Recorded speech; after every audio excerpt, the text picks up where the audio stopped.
സാറിൻ്റെ കൂടെ വർക്ക് ചെയ്യുമ്പോഴുള്ള അല്ലെങ്കിൽ ഒരു നടനെന്ന നിലയ്ക്ക് സാറിൻ്റെ പടങ്ങളിൽ അഭിനയിക്കുമ്പോഴുള്ളൊരു എക്സ്പീരിയൻസ് എന്താണെന്ന് സാറിനോടൊപ്പം വർക്ക് ചെയ്ത നമ്മുടെ പ്രശസ്തനായ നടൻ ശ്രീ മുരളി നമ്മളോടൊപ്പം എത്തിയിട്ടുണ്ട്. നമുക്ക് അദ്ദേഹത്തുമായിട്ട് സാറിൻ്റെ കൂടെയുള്ള അനുഭവം ഒന്ന് പങ്കുവയ്ക്കാം. ഞാൻ സ്നേഹപൂർവ്വം സമാഗമത്തിൻ്റെ വേദിയിലേക്ക് ആനയിക്കുകയാണ് നമ്മുടെ പ്രിയങ്കരനായ നടൻ ശ്രീ മുരളി.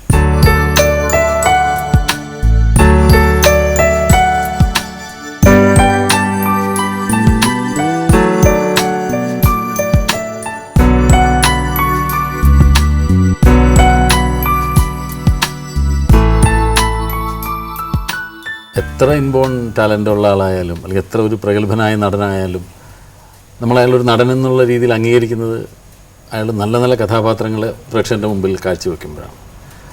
അത് പ്രഗത്ഭരായ സംവിധായകരുടെ കീഴിൽ കൂടെ ആണെങ്കിൽ അത് ഒരു നടനെ സംബന്ധിച്ചിടത്തോളം കൂടുതലൊരു എക്സ്പോഷർ കിട്ടുകയാണല്ലേ.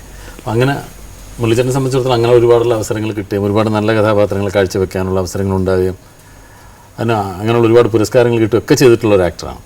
അപ്പോൾ എനിക്ക് അടൂർ സാറുമായിട്ടുള്ള മുരളീച്ചേട്ടൻ്റെ അനുഭവങ്ങളെക്കുറിച്ചാണ് അറിയേണ്ടത്. സാറിൻ്റെ പടങ്ങളിൽ അഭിനയിച്ചത് എങ്ങനെയാണ് അഭിനയിക്കാനുള്ള ഒരു അവസരം ഉണ്ടായതും? സാറിനെ എനിക്ക് വളരെ നേരത്തെ അറിയാം. എന്നെ സാർ അറിയുന്നതിന് വളരെ മുമ്പേ അറിയാം. കാരണം ഞാൻ തിരുവനന്തപുരത്ത് വന്നതിന് ശേഷം സാറിൻ്റെ പേര് ഞാൻ ആദ്യം ഓർക്കുന്നത് തന്നെ 1973 കേരള കൗമുദി ഓണം വിശേഷാൽ പ്രതിയിൽ സാറൊരു ക്യാമറ ഇങ്ങനെ ആകാശത്തേക്ക് വെച്ചിട്ടുണ്ട്, ഒരു ഫോട്ടോ ഉണ്ടായിരുന്നു. കഴിഞ്ഞ സ്വയംവരം വരുന്ന സിനിമ കാണുന്നു. അപ്പോൾ അതുവരെ നമ്മൾ കണ്ട് ശീലിച്ച സിനിമയിൽ നിന്നൊരു വ്യത്യാസമായിട്ട് ഞാനൊക്കെ അങ്ങനെ കൂടുതൽ സിനിമ ഞാനിപ്പോൾ കണ്ടിട്ടില്ല. പിന്നെ തിരുവനന്തപുരത്തെ ഗൗരവമുള്ള പല വേദികളിലും സാറ് സംസാരിക്കുന്നതൊക്കെ ഞാൻ ഇത് കേൾക്കും. അപ്പോൾ അങ്ങനെ സാറിൻ്റെ സിനിമയെക്കുറിച്ചുള്ള സങ്കല്പങ്ങൾ സിനിമയിലൂടെയും സംസാരത്തിലൂടെയും എനിക്ക് നന്നായിട്ട് അറിയാമായിരുന്നു. ഞാൻ അഭിനയിക്കുന്ന സിനിമ ആദ്യമായിട്ട് അഭിനയിക്കുന്ന മതിലുകൾ എന്ന് പറയുന്ന സിനിമയാണ്. ഈ മതിലുകൾ എന്ന് പറയുന്ന സിനിമയിൽ ഒരു സ്ഥിരമായി സെൻട്രൽ ജയിലിൽ താമസിക്കേണ്ടി വരുന്ന ഒരു കഥാപാത്രമാണ്. അപ്പം അതിൽ എനിക്കുണ്ടായ ഒരു അനുഭവം എന്ന് പറഞ്ഞാൽ, ഒരു ദിവസം ഈ കൂച്ചുവലങ്ങ് ഇട്ടാണ് ഷൂട്ട് ചെയ്യുന്നത് എൻ്റെ കഥാപാത്രത്തിന്, അത്ര കുഴപ്പക്കാരന്. അപ്പോൾ ആരുടെയും അശ്രദ്ധ കൊണ്ട് ഒരു ദിവസം ഷൂട്ട് ചെയ്തതിന് കൂച്ചുവലങ്ങ് ഉപയോഗിച്ചില്ല. പക്ഷേ ഇതിൻ്റെ അവസാനമാണ് സാറത് കണ്ടുപിടിക്കുന്നത്. അയ്യോ, കൂച്ചുവലങ്ങ് ഇട്ടില്ലായിരുന്നു എന്ന് ചോദിച്ചു. അപ്പോൾ ഇട്ടില്ലായിരുന്നു. അപ്പോൾ ആരോ പറഞ്ഞു, പിന്നെ ഫ്രെയിം അത്രയൊന്നും വന്ന് കാണത്തില്ല, ഫുൾ ഫ്രെയിം ഇല്ല എന്നുള്ള രീതിയിൽ ആരോ പറഞ്ഞു. അതല്ല, ഈ കൂച്ചുവലങ്ങ് ഇട്ടാൽ വരുന്ന മൂവ്മെൻറ്റിൻ്റെ റെസ്ട്രിക്ഷനും അതല്ലാതും തമ്മിൽ നമ്മുടെ മൊത്തം ബോഡിയിൽ കാണിക്കുന്ന ഭാഗത്തിൽ അതിൻ്റെ ഇത് മനസ്സിലാകാൻ കഴിയും. അതുകൊണ്ട് നമുക്ക് റീഷൂട്ട് ചെയ്യണം എന്ന് പറഞ്ഞു. അപ്പോൾ അതൊരു വലിയ ബഡ്ജറ്റുള്ള സിനിമയൊന്നുമല്ല. പക്ഷേ എന്നാലും റീഷൂട്ട് ചെയ്യണമെന്ന് പറയുമ്പോൾ അതിൻ്റെ സാക്ഷാത്കാരം നടത്തുന്ന ആളിൻ്റെ ഒരു ഉള്ളിലിപ്പ് എന്താണെന്ന് നമുക്കതിലൂടെ മനസ്സിലാക്കാൻ പറ്റും. അത്രമാത്രം കരുതലോടെയാണ് ഓരോ സെക്കൻഡും ഈ സിനിമയുടെ ഓരോ കഥാപാത്രമോ ചെറുതോ വലുതോ എന്നുള്ളതല്ല, എത്ര സൂക്ഷ്മമായിട്ടാണ് അത് ഉൾക്കൊണ്ടിരിക്കുന്നതെന്നുള്ളത്, എത്ര സൂക്ഷ്മമായിട്ടാണ് അതിനെ പിന്നെ ക്രിയേറ്റ് ചെയ്യുന്നുള്ളത് നമുക്ക് അതിൽ നിന്ന് ബോധ്യപ്പെടും. പിന്നെ അഭിനയത്തിൻ്റെ കാര്യത്തിലാണെങ്കിൽ അതൊരു വലിയ അനുഭവമാണ്. എനിക്ക് മാത്രമല്ല, സാറിൻ്റെ പടങ്ങളിൽ അഭിനയിക്കാൻ കഴിഞ്ഞ എല്ലാവർക്കും അത് തോന്നുമായിരിക്കും, ഒരു പക്ഷേ തോന്നേണ്ടതാണ്. അതായത് ഒരു മുഖ്യധാരാ സിനിമയിൽ അഭിനയിക്കുന്ന നടൻ്റെ ഏറ്റവും വലിയ ശാപം എന്ന് പറയുന്നത്, ഒന്നാമത് അയാൾ ജെനുവിൻ ഹ്യൂമൻ സിറ്റുവേഷൻസിലൂടെ അല്ല കടന്നു പോകുന്നത്, എക്സാജറേറ്റഡ് സിറ്റുവേഷൻസിലൂടെയാണ് മിക്കവാറും സിനിമകൾ കടന്നു പോകുന്നത്. അപ്പോൾ അങ്ങനെ വരുമ്പോൾ അയാളുടെ ഏതെങ്കിലും പെരുമാറ്റ വിശേഷങ്ങളോ ചലനങ്ങളോ ഒക്കെ ആയിരിക്കാം പ്രേക്ഷകനെ കൂടുതൽ ആകർഷിക്കുന്നത്. അപ്പോൾ അതിൻ്റെ വാണിജ്യപരമായ വശമാണ് പ്രധാനം, അതാണ് ഏറ്റവും പ്രധാനം. അപ്പോൾ അങ്ങനെ വരുമ്പോൾ ഇയാൾക്ക് ഈ എടുത്താൽ പൊങ്ങാത്ത വാചകങ്ങളെല്ലാം കൂടെ പറഞ്ഞിട്ട് ഇവിടെ എല്ലാം കൂടെ പെരുത്ത് അങ്ങനെ ഇത് ആവർത്തിക്കുന്നതോടുകൂടി അയാൾ അതിൽ നിന്ന് മുക്തനാവാത്തൊരവസ്ഥ വരും. അയാളൊരു ജെനുവിനിറ്റി അങ്ങനെ മൊത്തം നഷ്ടപ്പെടും. പിന്നെ ഇതെല്ലാ ദിവസമുള്ള ജോലിയായിട്ട് മാറുന്നു. അപ്പോൾ അന്ന് പറയുമ്പോഴത്തേക്ക് ഈ ആവശ്യമില്ലാത്തിടത്ത് എത്രയോ ഇരട്ടി, ആവശ്യത്തേക്കാൾ എത്രയോ ഇരട്ടിയുള്ള ഇമോഷനെയാണ് ഇയാൾ ഈ ബേൺ ചെയ്ത് കളയുന്നത്. സിനിമയായാലും നാടകമായാലും അത് ഏത് കലാരൂപമായാലും ഇതിനകത്ത് ഏറ്റവും പ്രധാനപ്പെട്ട ഒരു ഇൻറ്റേർണൽ എലിമെൻ്റ് എന്ന് പറയുന്നത് ഇമോഷനാണ്.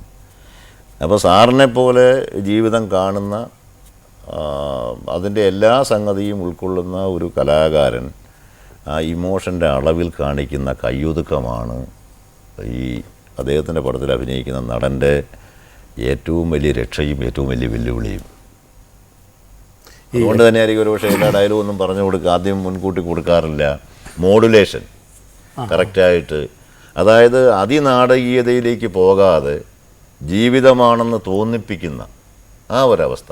ബിഹേവിയർ പാറ്റേൺ എന്ന് നമ്മൾ പറയുന്ന ആ ബിഹേവിയർ എന്ന് മാത്രം പറയാമെന്നുള്ള കാര്യം തന്നെ എനിക്ക് സംശയമുണ്ട്. ശരിക്കുള്ള റിയലിസം അല്ല, അതിൽ നിന്ന് അല്പം മാറി നിൽക്കും.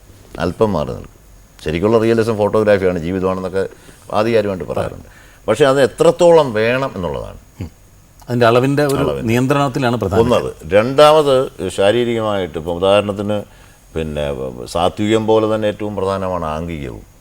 ഇപ്പം ഒരു സിനിമയിൽ അഭിനയിക്കുന്ന സാധാരണ ഇപ്പം ഞാൻ ഉൾപ്പെടെയുള്ള നടന്മാർക്ക് തോന്നുമ്പം കൈയടിക്കുകയും തോന്നുമ്പം കൈയെടുക്കാതിരിക്കുകയും അങ്ങനെ ഇതൊരു ഫ്രീ ആയിട്ട് വിട്ടേക്കുന്ന ഒരു ഫീലാണ്. അതല്ല ഇതിൻ്റെ ആവശ്യത്തിന്. ഇപ്പം ഞാൻ തന്നെ സാറിൻ്റെ രണ്ടാമത് ഞാൻ അഭിനയിക്കുന്ന സിനിമ നിഴൽക്കുത്ത്. ഈ നിഴൽക്കുത്തിൽ നമ്മളറിയാതെ ഈ കൈ ഇങ്ങനെ വന്നിട്ടുണ്ട് ചില സമയങ്ങളിൽ. അപ്പോൾ സാറ് പറയും അത് ആ കൈയുടെ ആവശ്യമില്ല അവിടെ. അപ്പോൾ നമ്മളെ ക്ലോസ് ആയിട്ട് ഒബ്സർവ് ചെയ്യുമ്പോൾ മറ്റേ നമ്മൾ കൈയെടുത്ത് ബഹളം ഉണ്ടാക്കി ഇങ്ങനെ പറയുന്നതിൽ നിന്ന് വ്യത്യസ്തമായിട്ട് ജീവിതത്തിലെ ഒരു മുഹൂർത്തങ്ങളുമായി സംവദിക്കുന്ന, അതിനെ ക്രിയേറ്റ് ചെയ്യുന്ന ഒരു വലിയ കലാകാരൻ എന്നുള്ള നിലയിൽ അഭിനയിക്കുക നടനെ സംബന്ധിച്ചിടത്തോളം ബുദ്ധിമുട്ടാണ്. അതിൽ വിജയിച്ചാൽ മഹാഭാഗ്യമാണ്. അത് ഈ ചില ഗസ്റ്റേഴ്സൊക്കെ സാർ വേണ്ടാന്ന് റെസ്ട്രിക്റ്റ് ചെയ്യുന്നൊന്നും പറഞ്ഞില്ല. അത് എന്തുകൊണ്ടാണ് സാർ? ആ നടൻ ആ കഥാപാത്രത്തിൻ്റെ ചില സ്വഭാവങ്ങളിൽ നിന്ന് മാറിപ്പോകുന്നു സാറിന് തോന്നുന്നുകൊണ്ടാണോ അങ്ങനെ? അല്ല, നമ്മൾ ഈ മൊത്തത്തിൽ നമ്മുടെ പിന്നെ കൊമേഴ്ഷ്യൽ സിനിമയിൽ, നമ്മുടെ പോപ്പുലർ സിനിമയിൽ കാണുന്ന ഒരു വലിയ അപരാധം മുരളി പറഞ്ഞതിൻ്റെ കൂട്ട് ഈ കൈയുടെ ഉപയോഗമാണ്.